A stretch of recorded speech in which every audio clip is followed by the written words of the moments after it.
So, thank you for coming to our presentation. My name is Shen. Today I present our paper which studies a voice-based online dating platform in China. The research was conducted with Yan Xu, Ray Elsie, Zhicong at City University of Hong Kong.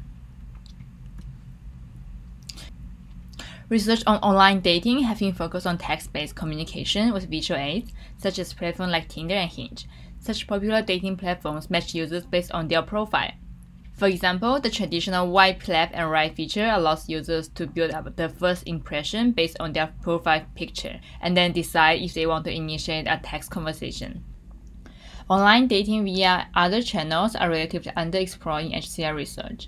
Voice chat has been taken as an effective communication option as it has several characteristics that texting doesn't have. Voice communication allows users to express response and emotions using variations in tone and style of speaking, which can enrich the quality of information exchanges and add depth to conversations. Voice communication often requires an immediate response, which can foster a sense of naturalness in interaction. In text-based dating, online dating has the potential to facilitate more favorable social interactions compared to face-to-face encounters, which is known as happy personal model. The underlying reason why interactions in online settings may surpass those in face-to-face scenarios is that message senders can effectively utilize self-presentation online. So how voice as a communication channel can benefit dating app users is underexplored. We are interested in how users will present themselves and perceive the signals from others in voice-based dating contexts. So we posed the following research questions. What are the underlying motivations that drive users to choose voice-based online dating platforms? What are the new affordances do voice-based interactions provide for self-presentation and self-disclosure in online dating? And how may voice-based dating benefit users within the cultural context of China? So we choose Soul as the primary voice-based dating platform for our study due to its popularity as one of the biggest voice-based dating platforms globally. As of January 2021, Soul has 30 million monthly active users, ranking among the top app in dating category in China. So before I dive into our findings, I would like to briefly introduce the mechanism of the app to give an overview. Soul provides two ways for users to discover potential partners: voice matching and group chat rooms. In voice matching, as you can see from the left side, two individuals with similar interests in their profile will get matched randomly and initiate a voice conversation without seeing others' profiles. And the voice chat room includes speed dating rooms, topic chat rooms, and casual chat rooms. So in such voice chat room, someone, usually be another user, will act like a host, setting up the chat and help people get matched. So in today's presentation, we will focus only on one-to-one voice matching, and the insights regarding how individuals search for potential partners in voice chat room will be detailed in our paper. We conducted a semi-structured interview with 18 participants.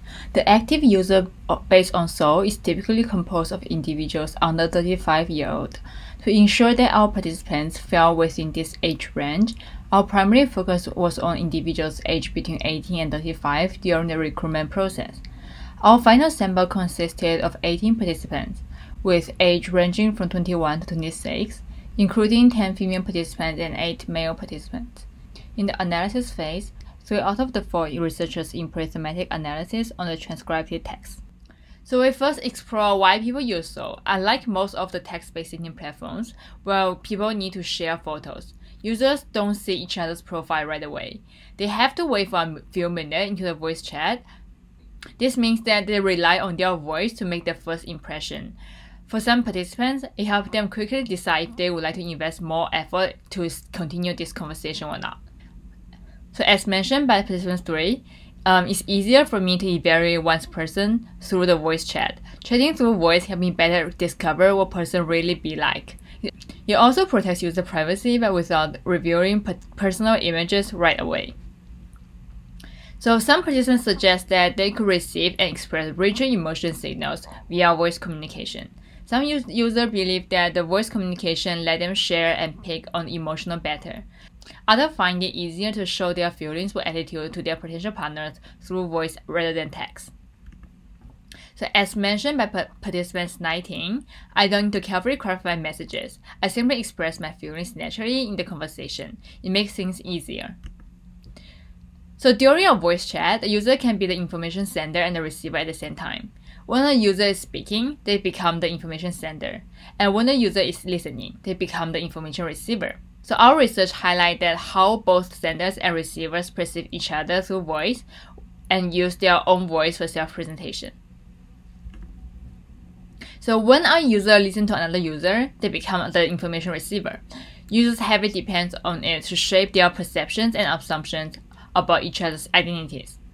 According to the voice, the receiver visualizes the appearances and identities of others based on their voice and their real-life experiences. For example, participant 4 tends to imagine a girl who is taller than him whenever he hears a female speaker with an accent from some specific regions, where people are typically taller in these regions. Compared to texting, voice chat can help users form a mental image of the other user in a quicker and more intuitive way. As mentioned by participant 13, it's more intuitive and information is richer, allowing me to build up a mental image of the person in just a minute. So how can the idealized mental image impact the further interaction between the users? Several users agree that the greatest impact of such imagination is making them willing to invest more time and effort in getting to know the sender. Both participant 16 and participant 13 mentioned that they are willing to modify their initial idealized perception of the other user based on the ongoing conversation. As mentioned by participant 16, if her voice initially makes a good impression, I find it worthwhile to invest more time and effort to understand her better and include more details to imagine her personality. As receiver, the user will imagine the other user who is speaking according to their voice and the way they speak. Since this is a two-way conversation, the listener will also be the speaker, which we call information sender at this place. We found that as sender, the user will manage their self-presentation and modifying their voice as a strategic attempt to appear more appealing to potential partners. Some users will modify their voice according to how their ideal self would sound like. Participant 7 has found that she can shape a different image or perception of herself by changing her voice, one that's greatly different from reality. She described herself usually acting like a tomboy because of her shape. She wants to express her feminine characteristics by fear of judgment in reality. She said, "I'm taller and larger than most girls around me. At some point, I start acting more like a tomboy and feel embarrassed about any feminine behaviors." Through voice, she easily managed her self-presentation to align more closely with how she wished to be perceived. Compared to editing selfies for dating profiles on other platforms, some users experience less self-deception when they modify their voice and speaking style to present themselves. This is because they tend to perceive the modified voice still as belonging to themselves, unlike modifications made on their profile. This is because they tend to perceive the modified voice as still belonging to themselves, unlike modification made to their profile. As mentioned by participant 8, I can choose to speak in that manner anytime, but I can't always look like my edited selfie. Sometimes I feel like I'm lying to myself about how I really look. So in this video, we focus on the ways users present themselves and perceive others on a voice-based dating platform. In this video, we focus on the ways users present themselves and perceive others on a voice-based dating platform. In the paper, we also look into the process of how individuals seek potential partners in voice chat rooms and explore the benefit of voice-based dating, specifically in the Chinese context. We also expect that future studies will continue to explore the possibilities of innovative communication methods in online dating applications.